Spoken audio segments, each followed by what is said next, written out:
when I think of the times too, when I was going through all of that anxiety in those churches with the, Mhm. and one of the things the pastor said to my husband and a couple of the other guys too, but was if you guys could lead your wives better, they Mm. wouldn't have this anxiety and depression. Yeah. And so here I am, then we leave. I remember leaving that when after the pastor said that, because I was there when he said it, getting in the car and looking at my husband and going, "You need to lead me better. Mm. You better lead me." And so here I am now leading him to lead me, right? Like, Right. come on. Yeah. And just the whole thing of your fear is sin. I was Mhm. told so many times that my anxiety, it wasn't hormonal. It was, it wasn't because I had an emergency C-section and they told me my son had an aneurysm on his brain, or that I'm learning that this hell, that God may condemn my kids to hell without them having a choice, like all of these things. Now don't fear, Yeah. because fear is a sin. Yeah. You're flipping God off if you're afraid. So this panic attack you're having, you're actually flipping God off. I had a mentor tell me that.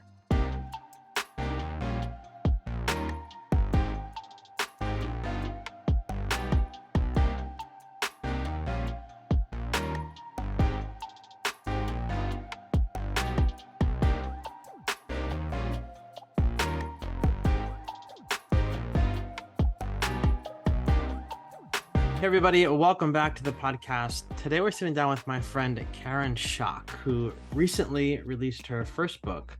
I think it will be the first of many books to come. The book is called Too Much and Not Enough, subtitled Sacred Thoughts Said Out Loud. And so Karen, welcome to the show. It's an honor to share this time and this space with you. I'm so glad to be here. Thank Yay. you. Yeah, thank you. So I feel like even though we've never met in the flesh, I feel like we're besties, I right? do too. Right? I feel like we started chatting, I think, to get you on the podcast like a long time ago. And then it was your book was coming out, then it was the website, and then it was images for social media, the banner for your launch party that thank God came out looking good. And now I feel like I'm like your right arm. Like whenever you need something created, I'm there. And I know that. Like, I know that I've got you to just, I'm so thankful. Honestly, I don't know what I would do without you. So, Thank and you. Well, I yeah, think no, you've been my best friend since I read your book. I ordered your book, your first book. that's Or right. is The that one of real your first book? the first one was rethinking everything. Yeah. So I Yeah. ordered that, didn't know you at all. Hmm. Uh saw you through choir and then ordered it and loved it and thought, yeah, I think we're going to be besties. And then we are. We are. We operate like on a similar colorful wavelength. Absolutely. Rainbows everywhere, man. That's Let's do right. That's it. right. Well, I wanted to publicly say thank you for giving me the opportunity to help spotlight your work because I really enjoyed putting together that website with you. I felt like it was like we both vibe on that kind of very bright, like being excited kind of level about different things. And I really enjoyed doing that. And I really just appreciate your work and your friendship. So thank you. Feelings are mutual, and I know I'll have more for you to do.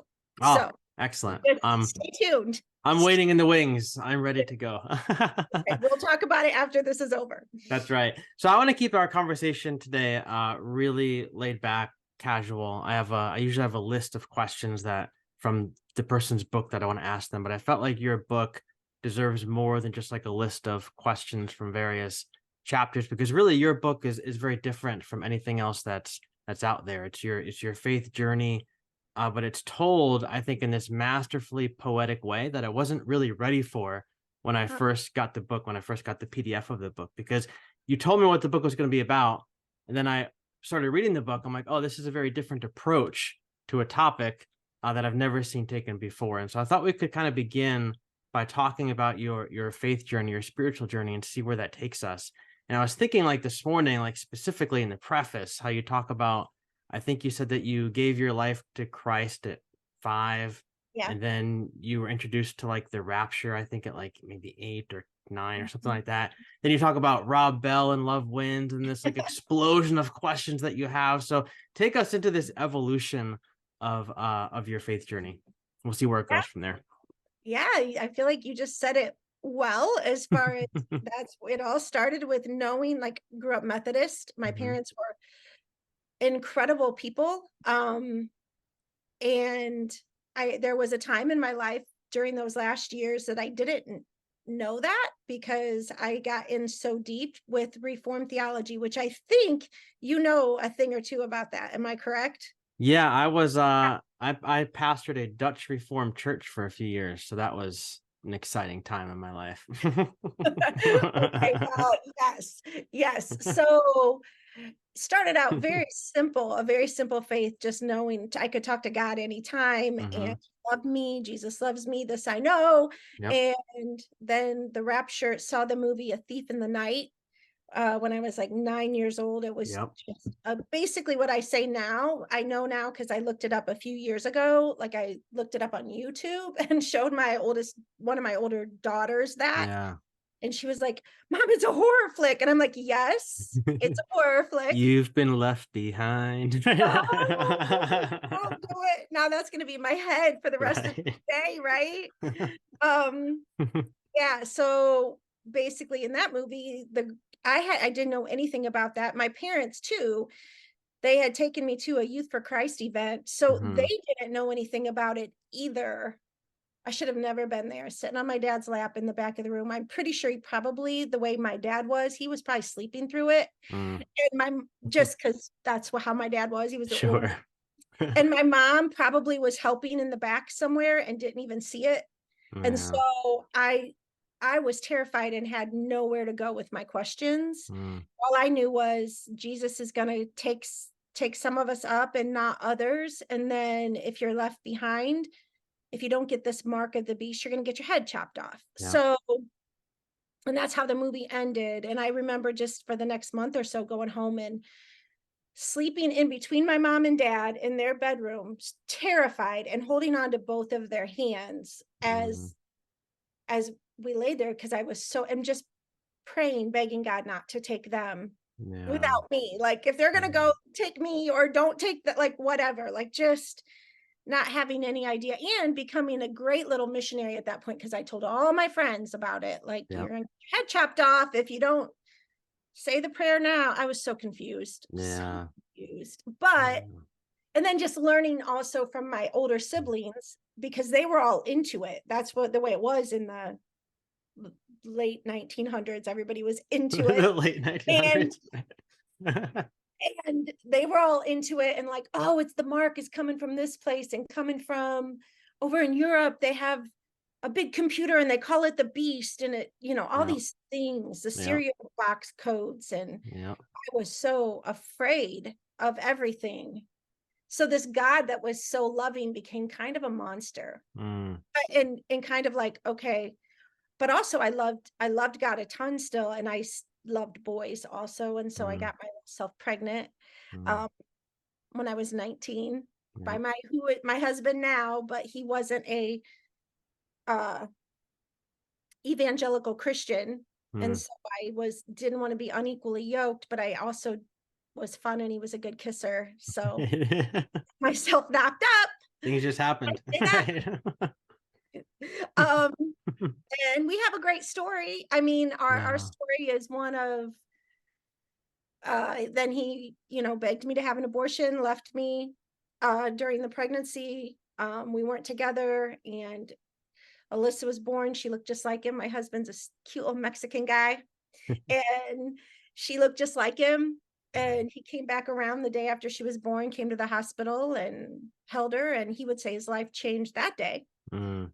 But I and then after he grew up Catholic, so I talked him into I had to talk him Mhm. into being evangelical Christian so I could be equally yoked, right? Right. Got it. And he would say God did it. He asked God, he got down on his knees one night and asked God to make him new, give him a Mm. new start in life. And he did. He became a different person. Like it's awesome. Like I can't say that even though I've gone through all the deconstruction that I've gone through, I can't say I don't believe in God. And I Sure. don't, Yeah. so Yeah.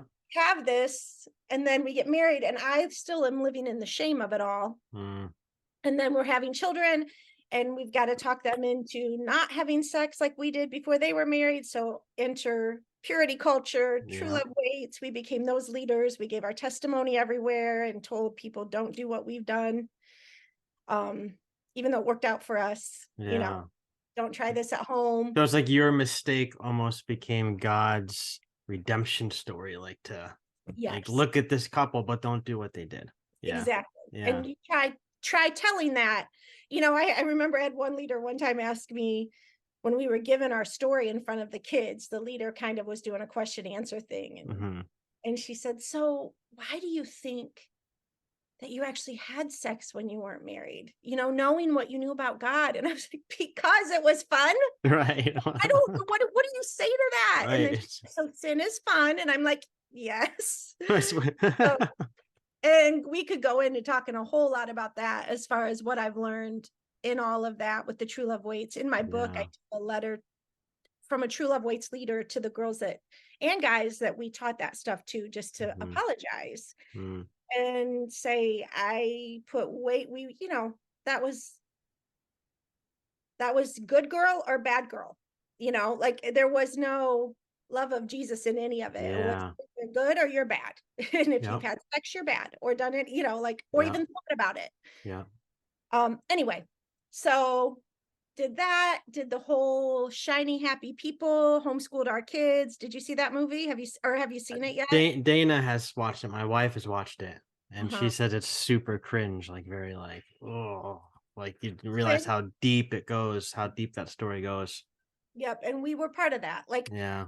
didn't actually join the ATI, but we had a lot of friends that did become a part Hmm. of it because we homeschooled. And I remember just telling my friends at the time, they were talking about their daughter starting to wear skirts all the time, and like Yep. they were just going to start following the rules. And I was like, I'm going to be a misfit because I don't want to do that. Yeah.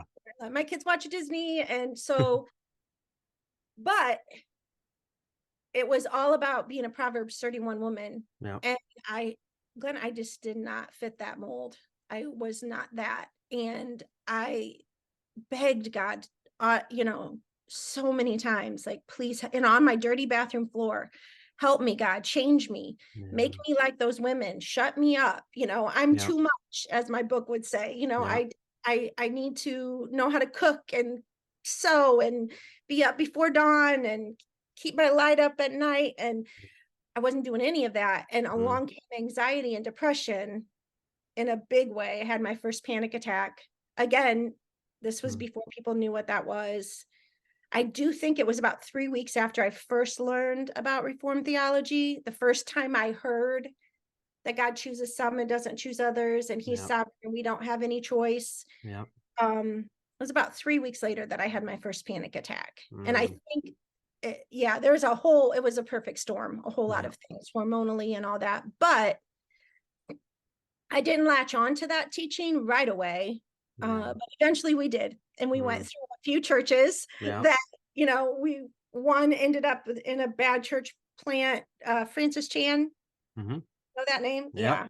I know it. So we started down that road Mm. because John Piper had told us, we were at a passion event, and John Piper at a breakout session said, "Don't you dare listen to anything that's emergent." And at Mm. that time, it would have been Rob Bell and Erwin McManus and Brian Brian McLaren. McLaren. Yep. Yep. So we went home and burned our Numa videos. Yep. And this would have been in 2006, I think, and became very afraid of Rob Bell and very Mhm. afraid of anything like that. And so it was a trajectory of only read John Piper or anybody that John Piper says you can read, which is John MacArthur, Mark Driscoll, Yep. Francis Chan. Yep. And so he ended up helping with a church plant of Francis's. His worship pastor moved to Columbus, Ohio, and we moved to Columbus, Ohio to help with the Mm. church plant to do college ministry there. And it just went horribly wrong within the Mm. first year and a half, horribly wrong. Mm. There were no elders. Um, it just was a lack of system. Mhm. And at one point, my husband looked at the pastor, and the pastor said, "I just feel like you don't trust me." And Kevin said, "It's not you, it's the system I don't trust." Mm. And he said, Kevin, I am the system. And Oof. it was like at that point where we Oof. knew like, okay, Yeah. this isn't right, and then we decided to go to a different church that had elders, but it still had to be reformed. Mhm. Still had to be very authoritative, but it had to Yeah. have elders. Yeah. Turns out those elders were very much yes men. Mhm. So it didn't matter a whole lot. They did have gray hair, but they liked to say yes to our pastor. And that one was far worse, very divisive for our family, like came in between family members and Mm. very sad. And then, but so then we Mhm. left that one and then we went, well, at that one though, too, I started to really have panic attacks and anxiety. Mm. And the I, to the point where I asked my regular doctor about, he put me on some meds. Well, no, he didn't put me. He just gave me the name of somebody Mhm. to go to for counseling. Never Mhm. been in counseling before. And it took like a month to get into this guy. And the day before I had the appointment, I called, um, I was talking on the phone with our pastor and I Mhm. told him that I had this appointment set up and he said, With who?" And I told him the name of the guy and he was like, he's not in our church." And I'm like, "No." Mm. And he's like, "No, we have counselors, that are inside of our church. You need to stay inside the body, Mm. inside our family." And I went home. I called my husband as soon as I got off the phone with the pastor, and he said, my husband was like, you're going to this appointment. We've waited for Yeah. a long and you're going. Yeah. I didn't want to because the very reason why I was going was because of the authoritative whatever, and Yeah. I'm gonna go against that, like, it Yeah. just was such a mess, but I went, and within 2 months probably of me sitting there across the room from this counselor who was amazing, an Mhm. amazing man of God, not didn't have an agenda, wasn't trying to get me to go to his church, but just Yeah. was, like, helping me. I was like, "We can't leave this one, the last church split. We don't wanna be church hoppers." Right. And within about 2 months, we hopped. Yeah. We hopped on Hop right over. out of there. Unfortunately, we hopped into a Mark Driscoll church, an Oh my actual guy goodness. church, right? Like, Wow. this This one just was spirals. now these were young guys, and I love them. I still love so many Yeah. people from all of the churches. I know you Sure. probably know how that is, Yep. but, um, again, it's systemic. It's so systemic. Like, but this one was where I learned to cuss. I learned it was okay to cuss. Yep. And I learned it was okay to drink alcohol. You Yep. know, little Mark Driscoll church, you could drink whiskey and Mark likes all that stuff. Yeah. yes. So we learned all that, but also was listening to Mark and listening to John MacArthur at that time and was just Mhm. like, okay, these guys are jerks. Like I just started to realize these guys are big fat bullies and I Yep. don't want to be hang around with them anymore. Plus, I was probably right in that same exact time. I was starting to question. We were doing Wayne Grudem, and I was like, wait a minute. Like, Systematic theology. oh Yes. That yeah. was like my devotional material back in the day. I would open it up with my coffee in the morning, be Yep. all astute. Yeah. Yes, we were so smart, weren't we, Glenn? We were so smart. Uh-huh. Oh, and I would read it and I'd be like, "Wait, babies? They're saying that, babies could go to hell?" Like, Yeah. what? Yeah. Like, all the things, Yeah. and so I started questioning everything, and then Rob Bell came out with Love Wins, and I didn't read the book because that'd have been heresy, Right. That's to it. actually buy it, to actually spend money on it, but I did see the video of him like, his promotional video Yep. where he's asking all the questions, like, "Is Gandhi in hell, really?" Yeah. I'm like, Yeah. "Those questions." Like, Yeah. somebody else has those questions, Yeah. and I remember saying that to my husband and to our oldest daughter at the time, and she just was like, "Mom, you're scaring me," like, Mm. and I was like, and then it became, "You're letting Rob Bell influence you. This Yeah. is exactly what we're afraid of." And I'm like, "Oh, no, no, no. Rob Bell is an influence. These are my questions. Yeah. He's just simply putting words on the questions I've already had for Yeah. years. Yeah. Like Yeah. he's just telling me it's okay to have those questions. Yeah. And he's not even giving me answers. He's just telling me it's okay." Yeah. And so we were on a He doesn't give a lot of answers in his nope, books, and that's what makes it so wonderful. It's like you said, it's like a permission slip to ask He's like, oh, someone else who is apparently in this much higher place than I am. He's a pastor or whatever. He's Yeah. asking these questions as well. It's got to be okay for me to have it. Yep. Yeah. Hmm. Yep. And so that was the start of the quote unquote deconstruction, which I don't love that word, Mhm. but you know, that's what happened. And I wouldn't say I did it. I would say it was being done to me. Sure. And was I went kicking and screaming because Yep. my whole life was this. Yep. Um, but I and along the way found, back in those days it was Rachel Held Evans and Yep. Yep. Michael Gunger, like all Yep. those, just listening to all that kind of stuff. And I'm so thankful for it. I do believe Yeah. part of this whole movement, if you want to call it a movement, is because of the internet. Like, so I know there's a lot of horrible things about the internet and blah, blah, blah, and screen time. But I'm thankful. I feel like this is the new kind of like the printing press Yeah. 500 years ago, right? Yeah. Like when Yeah. people realized, oh, wait, we can read it for ourselves. The Yep. Pope doesn't have to tell us. Like, this is us now saying, oh, wait a minute, Yeah.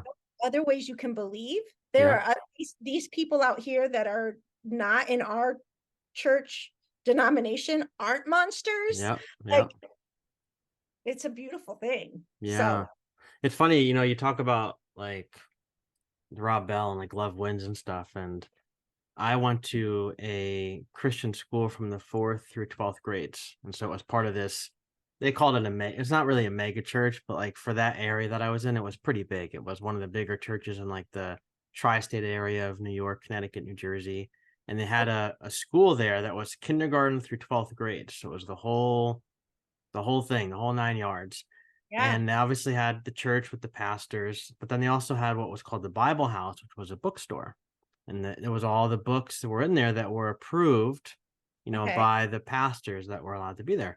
And so I had already graduated, left college, everything like that, but I was still in that area and I always went there for my books because it was, a Christian bookstore. They'd have good books there. So they had all the Wayne Grudem things and the Piper stuff and stuff that I was into, but they also had a Rob Bell section. And so after Love Wins came out, I saw that same video and I was like, oh, this is interesting because I have all of these questions as well. And I've never had a safe place to bring these questions. And I've watched the Numa videos, we've used them in youth groups and stuff. So fantastic. I don't get this book. So I walk in and I go in there and I look for the Rob Bell books and they're all gone.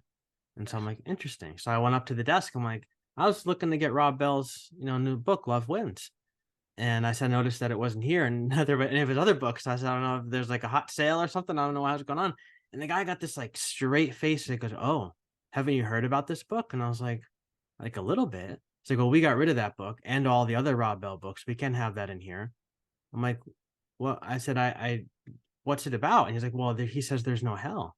I'm like, well, did you read the book? He's like, no, but I've watched it. I'm like, well, I said, well, I'm gonna get the book somewhere else. I was like, now I really gotta get this book because if everybody's saying it's so bad, I gotta get this book. And getting that book like opened up my eyes so much. But to your point, like once I realized that I didn't have to stay in the Bible house anymore, I didn't have to get my books there. I went other places to get my books. But then, like you said, the internet came along, and now I'm able to discover all these things about people like Rob Bell I never knew about him before. Like I've read a lot about his life and heard his story and his own podcast and stuff. And like you just start to see another side of these people that have been demonized for Right. your whole life. And I think that there's so much power in that because just hearing Rob Bell's story has given me my own, has almost like released me in a lot of ways to do different things that I'm doing that I'm just so grateful for and having heard that part of his story. Yeah, yeah, I remember learning, like, when John Piper said farewell, Bell, Yep. just learning that, like, oh, he's just selling out. Like Yeah. he just wants to be famous. And then now learning his story and seeing it Yeah. and I met him in person. We went to one of his book on his book tour or Yep. whatever. Yep. And you know, it was scandalous, but we went, you Right. know, and he wasn't, I mean, he didn't do it to become famous. Yeah. Like, what he went through, Yep. that's the same thing, like, with my book. Sometimes I can be like, "Oh, I put a book out there because I just wanna Yeah, but I'm burning a lot of bridges too, you Yeah. know, by Yep. putting myself out here like this. That's I right. that there are bridges that are being burnt, and it's not a get rich quick system, is it? It is not. It is not. And that's funny that you said me before, you said earlier, like it's not like deconstruction, whatever word you want to call it. It's not like it's something that you chose. Right? And like that, I've been accused of that too. People said, well, you're just doing this because it's like the popular thing to do. I'm like, oh, excuse me. Like I've lost most of my friends that I grew up with. I've Right. lost actual family members who have want nothing to do with me. And I said, and I'm not making really any money doing what I'm doing. Right. It's like I could be doing other things. Like I literally left a place, like being involved in the church and stuff, like having a house as part of my salary and having a 401k, whatever it was in the church, Yeah. but like having all this stuff and like being told like you get ordained in this denomination, like you're gonna be taken care of for the rest of your life. Like I left all of that behind. Like it's not like this is some cakewalk where it's just constantly raining Skittles and unicorns are popping out all over the place. Like it's just all some in many ways it's freeing, but in many ways it's horrible. It's truly horrible. Yeah, we became friends with in that whole thing, we when we started to go to, passion conferences, Yeah. we actually I wrote Louis a letter, like, an email, Louis Giglio, and didn't think I would receive anything back, and, like, within 12 hours, he emailed me back, and then we became kind of like pen pals almost, like, we were Mm, writing back and forth, yeah. and then when we moved to Columbus to help with Francis's church plant, Hmm. his wife Shelley Giglio emailed me and said, "Hey, can we meet with you? The Passion team is coming to Columbus. We want to hear about the ministries on campus. Will you have dinner with us?"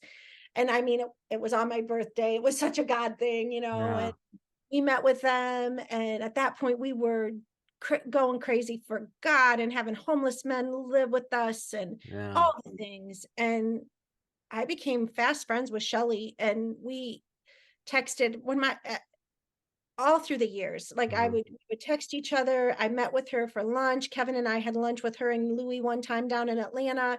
Like it was amazing. And we were kind of on our way down. We were going to move to Atlanta. Yep. Um, Kevin was looking for a job there to help with Passion City Church. And our other friends were looking for their husbands were looking for jobs. We were all going to move down there and help with their college ministry. Well, Yeah. actually, their high school ministry. And Shelly had given me her realtor's phone number. Like it Mhm. was kind of a big deal. And I Yeah. gave all of that up Yeah. because I had these like I wasn't I think about it now even, and if this book of mine just Mhm. had a couple of those stories in that book, Yep. if they weren't in that book, I could probably have had I could have had Shelley endorse it. Yeah. You Yeah. know, like Yeah. so much of my story is so right on par with I still believe in Jesus. I still whatever, but because Yep. I say these few questions or I mention Rob Bell, but I can't not have my integrity, That's you know? right. Like That's right. so when I think, oh, I could be speaking at one of Shelley Giglio's big women's ministry things, or we could be, oh well, I'm I have to be who I am, you That's know? right. That's right. That's a And huge part of it. I mean, you gotta be able to look at yourself in the mirror in the morning and know, like, I'm being true to myself. And the yeah, questions I have, I'm honoring because I'm not just gonna stuff them away anymore and pretend they don't exist. I mean, that's not a coherent way or whatever. Or not that's not the word, but whatever word it is. But that's not like a congruent way to live your life. yeah, doesn't Yeah. work that way. And I'm Yeah. thankful my husband has been on this journey right along with me. Yeah.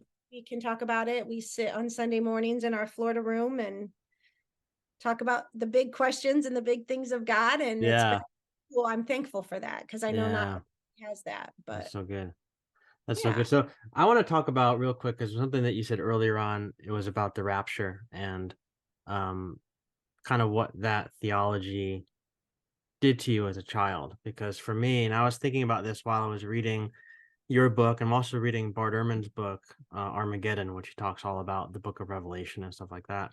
Okay. And I came across the Rapture when I was in 6th grade because I was going to this Christian school.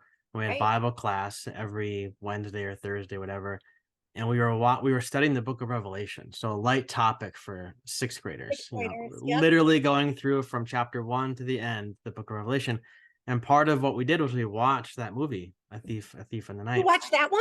Yeah, in school. We watched it.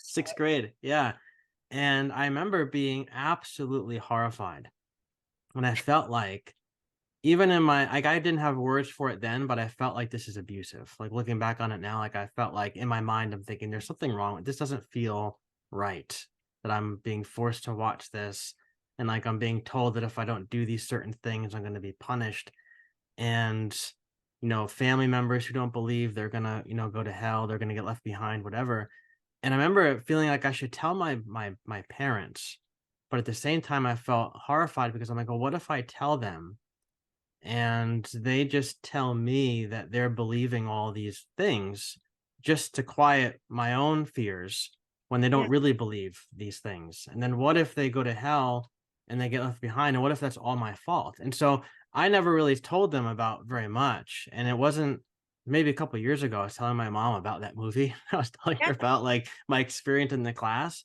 And she's like, "I had no idea that you were going through that." And I told her like I would cry myself to sleep at night. I'd wake up in the middle of the night having nightmares, having been left behind, or my parents. I can remember having one where I was like floating up to the sky and my parents were like down on earth, like, and I couldn't get to them. And like I got to heaven and I'm supposed to be like happy and excited, and everybody else is there and I'm like really sad and everything. And I'm having all these dreams, but like they stuck with me for a long, long time. And so I'm curious, like in your experience, having come across this theology so young, did that stuff stick with you? Did that stuff like impact your day-to-day life like it did for me and like it did for so many other people? 100%. Mm. 100%. Twofold. One, as I was being what's the word, promiscuous Mhm. as a high school, you know, behind my little red barn with my boyfriend. Right. I was always had that fear that I was gonna get caught with my pants down. Yeah. There was always in there, Yeah. always for Yeah, yeah. anything. And there was this other side that was like, okay, before don't come back before I get married. Like I really want to Right. have this wedding. So don't come Yep. back. Yeah. Like all of those, all of those kind of, Yep. and then after I had children, it became scary. I remember watching the Super Bowl. So that had been in 1996. Was a month before I was due to have Elena, our daughter, and so very pregnant, had two other children, and they did a thing with microchips. Like they were showing something about a microchip and a credit card and Yep. something like for, and I just remember this is it. This is That's it. it. All going down, Yep. or Yep. watching Jack Van Impe. Do you know him? Like he was on TBN Oh, yeah, yeah, yeah. Yep. Yep. or whatever. And then John Piper, when he came along, we learned from him everybody's going through the 7 years. It's Yeah. post trib. Yep. Before you get a Right. chance to go up first, you're going through it. You're gonna Yep. get chopped off. Yep. And at some point, it then too became with John Piper and with all of that. What I sat my kids through, we weren't necessarily talking about Revelation, but we talked a ton about missions and a Mhm. ton about going to the nations and the 1040 window Yep. and hearing stories. I remember our pastor standing up there telling the story of somebody building a big ditch with their family. They all had to dig it, even with their little kids. And then they Yep. all were kneeling around and had to say they believed in Jesus. And then they all got their heads chopped off and fell in the ditch. Like, Yep. so my kids sat through that crap, Mm. like, yeah. So always there was a house that to get to my aunt, to get to my aunt's house, there was a house that we would have to drive by, and Mhm. it was up on a hill in the country. It was a big white house with a big barn, and there were horses outside, and it always reminded me of that movie. Mm. And so even when I was married and had to drive out to Aunt Ruth's, I couldn't even look at that house. Yeah. You know? Yeah. I went back and watched the movie a few years ago. I had such my memories were so correct, Yeah. of the little Yeah. guys running around with their guns, Yeah. and then the only thing I didn't remember was, that they used a laundry basket to catch the heads. Like, that's how Mm. horribly made Yeah. the movie was. Yeah.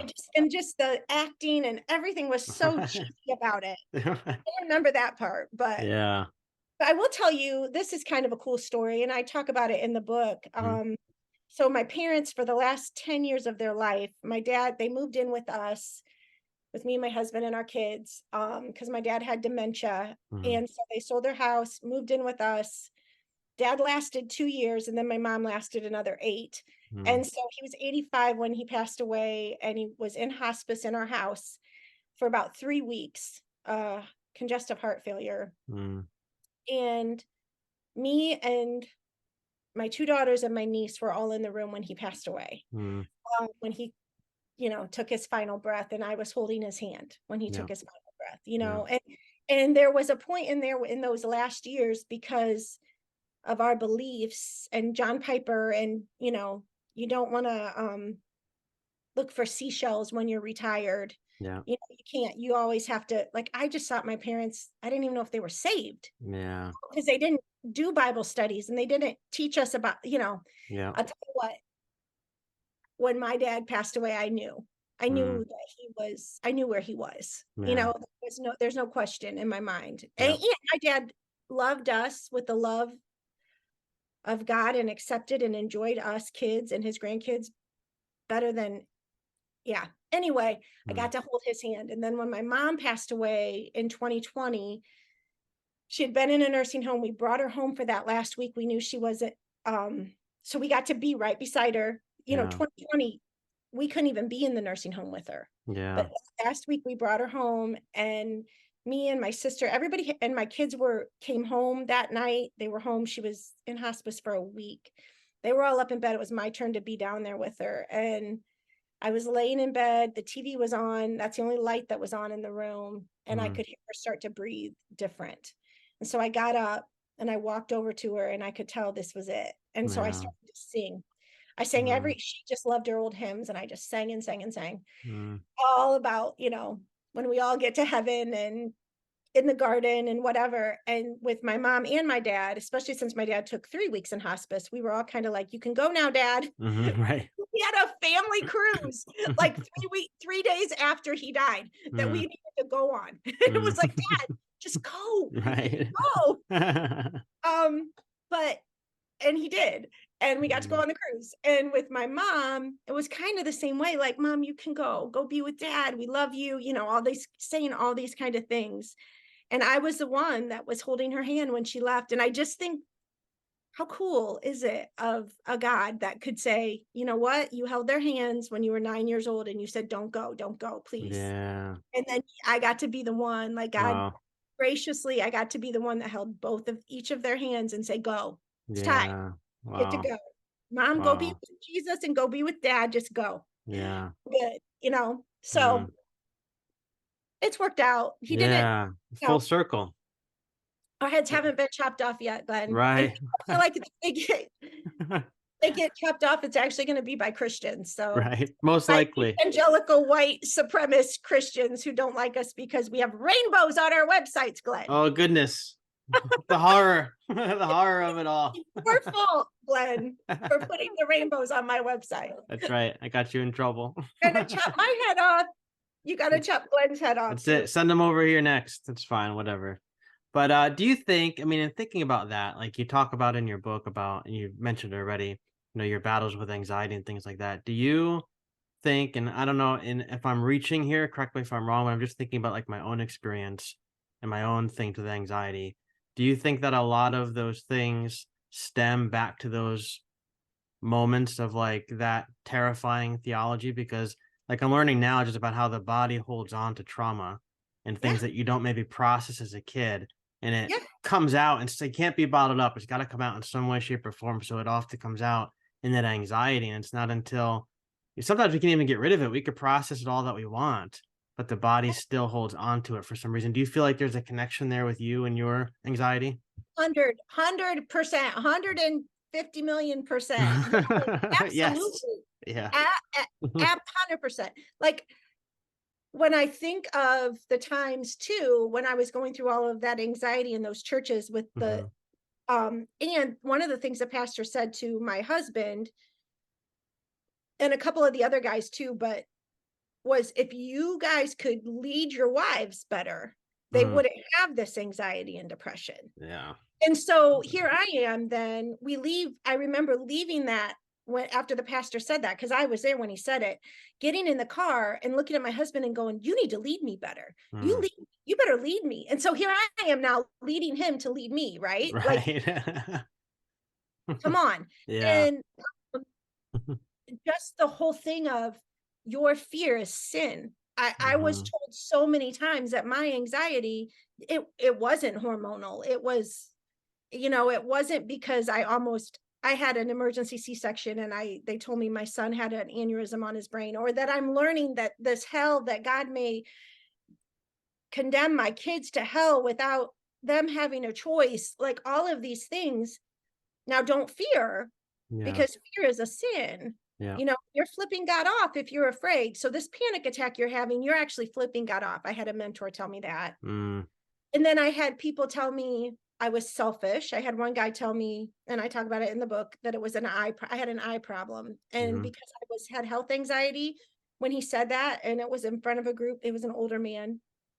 I remember thinking, oh my gosh, I have eye cancer. What does he see? mm, And he's like, no, no, no, capital I. You talk about yourself too much. mm, Because I was telling him about my anxiety. So, yeah. okay, so now I'm selfish. I'm selfish. I'm not a Proverbs 31 woman. I have no value. I'm not supposed to love my kids, because if I love them too much, God will take them away from me. I'm Yeah. supposed to be like Abraham. I was reading that, and Isaac. So Yeah. put your children on an altar every day. Yeah. And I'm like, okay, God, please, I love them so much, don't take them. I'm rocking them, saying, God, don't take them away from me, please. No, I love you more, please, God, no. Yeah. Like all of that's all built in. And then I'm told it's a demon. So Yeah. I have two different times when I had people, I'm on my knees and people are around me praying for me, Yeah. that the demon of fear would come out of me. Two different occasions. Yeah. Now, and guess what, Glenn, I wanted that. Like, please let this be a demon and take it out of me so I don't Yeah. have to deal with it anymore. Yep. Like, can it be a quick fix? And Yes. of course it Done. wasn't. Right. Yeah. But you know what the fix has been? It's been coming out of all of that, not believing in hell anymore, Yeah. Yeah. not believing, like understanding that there's all these different ways we can believe, and that God is love, and that we're loved, and it's not a demon that's inside of me. Yeah. All of that, Yeah. and actual real counseling and meditation and medication and Yeah. all of these things have actually brought me out of it. Yeah. So absolutely. Yes. That's The right. question, my answer is 100%. Yeah. Yeah. I mean, I mean, it's not funny, but I mean, just having that, I have that connection too with like the whole demon thing in my past and how when I went to seminary, we had a class where we called soul care, and another one, power encounter and divine healing, where we had a whole segment on demons. And I've been somebody who, ever since I was a kid, and it probably stems from all of this religious stuff, but Yeah. I've always been I've always had like a very low self like confidence, and I've had high self-doubt. And even like every podcast, I've said this before, like I turn on the microphone before I let the person enter the Zoom room, I feel like I'm going to throw up. Like I'm like, maybe I Yeah. should just abandon this now because I can't do this. Like those thoughts creep in, but I was told that those are Yeah. demons. Those are demons. And so I went through so many prayer sessions where I was like, please let this demon come out because I can't deal with this anymore. Like I felt like it was taking away from, like, I wanted to be a pastor and preach every week. And I felt like if I'm really going to do this and make this my life's work, like I've got to get this under control. And I would, pray for this to go away. And after those sessions, like for like a week or two, I feel pretty good. I feel like, yeah, I feel like this thing is gone. But then it would start to creep in, but it would creep in and it would be my fault because, well, I'm not reading my Bible enough, or I skipped church a couple weeks ago, Yeah. or not tithing like I should be, or I'm sitting and so there's some hidden sin. And so then that created more anxiety because I'm like, well, now I feel really bad about myself. Like I already feel bad about myself because apparently I have a demon, and that Yes. demon's making me think all these terrible things. But now I'm really terrible because I can even keep the demon away. And it was like this never Yeah, ending portals. cycle. Yeah. But giving up, like you said, giving up on that belief. Like, I don't know what the spiritual world is. I don't know. I could barely control my own life, much less know what's going on in the spiritual world. But whatever it is, it is. But like, I don't believe all that stuff anymore. And I feel like that's been so freeing for me to be able to say, this is just part of me, and I can welcome it to the microphone. And if I have to keep a puke bucket next to me, I'll keep it next to me. But we're just gonna welcome it all and just keep going and see where it all goes. And that's so much more freeing to me than having people surround me praying for this thing to come out of me. Yeah. Amen. I love Amen. it. Amen. Amen. All right, listen, we're nearing we're this has been such a fun conversation. I want to talk really quick about your book. And I was wondering if we could end with you reading us like an excerpt from the book. Sure. Because the book, and you can give us like a quick kind of explanation about the book, but I feel like this book is, like we said earlier, about a permission slip. I feel like this book is a permission slip to take all those thoughts, all those questions that we're told as fundamentalist evangelicals, bottle those things up, like close them up in a closet, lock the door, throw away the key. This book is like that permission slip to call those questions sacred, right? Call them holy. And I feel like all of our listeners, like, you've got to go get this book, because I know so many of our listeners are struggling, wrestling with these very kinds of questions. But is that a good way to describe the book? Like, it's a permission slip to call those feelings, to call those questions sacred? Yes, I have thought so many times, like, why did I do this? And why am I doing this while I was, What am I doing? yeah, yeah. And just the fears and all that. Yeah, And it's been cool to hear from people saying, I feel like you're reading my mind. yeah, Again, so putting good. thoughts on, putting words on, and to me, it's just me writing, Yep. it's just different posts that I put together. Like I would write them on Facebook. Hmm. People would say, wow, and then Keith Giles found, saw my writings and was like, okay, we need to do something with this. Yeah, I never thought I was going to be an author. But how about if I just read? I feel like I should kind of, they go deep. There's a lot of, yeah, we talked a ton about yeah. but I think maybe I'll just end with one that's kind of fun. Okay. Okay. Um, Full of delight. I had a counseling session the other day, and at the very end of our time, I was starting to stand up and gather my stuff. My therapist looked at me in the eye and said, Karen, you are delightful. Mm, What? I know I looked confused. Are you kidding me? Delightful? Full of delight? I had just gotten done telling her all of my struggles. We had just spent an hour together. mm, I cried most of the time. I was so tearful, so full of tears. I had just told her about all of my fears, how fearful I am, so full of fear. I told her what I was dreading, how dreadful I feel, so full of dread. mm, I complained about how stressful my life can be, so full of stress. I also admitted to my arrogance and my pride, prideful. Yep, full of pride. mm, I told her about a certain scenario. She spoke life into it. I thanked her for her insight. She is so insightful. And then she said the word delightful. Come on, she could have used any of the words I just used: fearful, prideful, stressful. Why delightful? We have sat across from each other for a few years now. Shouldn't she be sick of me? Round and round and round. Just when I think I'm over the struggle, here we are again. It can feel so shameful. How did we get back here? She tells me we are not back at the beginning. We are still going forward. Maybe we have hit a bump, but I now have the tools to help myself. I mm, just have to be reminded of those tools and reminded of my identity.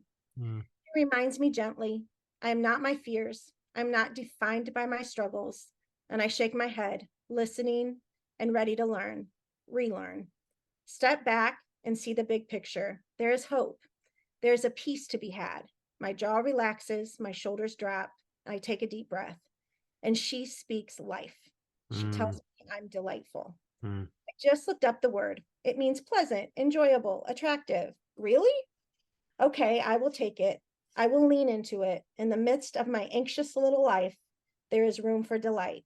Even as I type this, I'm afraid you might think I'm prideful. Mm, This is all so hard for me to say, telling the whole world I see a therapist. I still struggle. I could pretend I don't, but would that be helpful? Full of help? I'm thinking instead it just might help someone to hear all of this. mm, Your fears and anxieties don't define you. Telling another person or counselor about them might be just what you need. You don't have to tell the whole world like I do, but there is rest in knowing that we are not alone in all of this and in speaking the truth to each other. The words I hear in my head about who I am, they are powerful. mm. Dare I say it? Full of power. I need some life spoken into this delightful little head of mine. You do too. And it starts with being honest about the lies that you hear. Let's be honest. Let's speak some life into each other today. May our mouths be full of life. Amen. There you Amen. go. I was gonna say, what would you say to our listeners, who are, if they were here on the mic with us, like what would be your word of encouragement for them? And I feel like that's it. I feel like that's the word. I mean, just to welcome yourself and all of the questions, all the anxieties, and call it delightful. That's what it is. Yeah. Yeah. Yeah. We're not worms. Yeah. Oh, I spent a lot of years, as soon as I learned that Yeah. reproductive biology, I was just like, yeah, Oh, I suck. I'm right. The worm. worst person Yes, ever. I am. Right. And now it's like, oh wait, no, let's not do that anymore. Let's talk truth. Yeah. So That's so good. Awesome. Well, Karen, we're just about out of time, but this has been a lot of fun. Thank you again for your work. Thank you for your friendship. And thanks for what you yeah, do. you'll come and be on mine, right? Yes, we'll We'll make it do it. happen. We got some. Obviously, we have lots of stories that we can go back and forth with. Yeah. It would be a lot of fun. And real quick, where can people go to find you on the socials and online and all the different places to connect with you? So you can see my amazing website, Pretty KarenRuthSchock.com. good. Not gonna lie. And also my book, Too Much and Not Enough, is on Amazon. You can get it on Amazon. Yep, that's right. Well, I'll put all the links in the show notes, and we'll be doing this on your podcast soon. Cool. Thanks, Glenn. Awesome.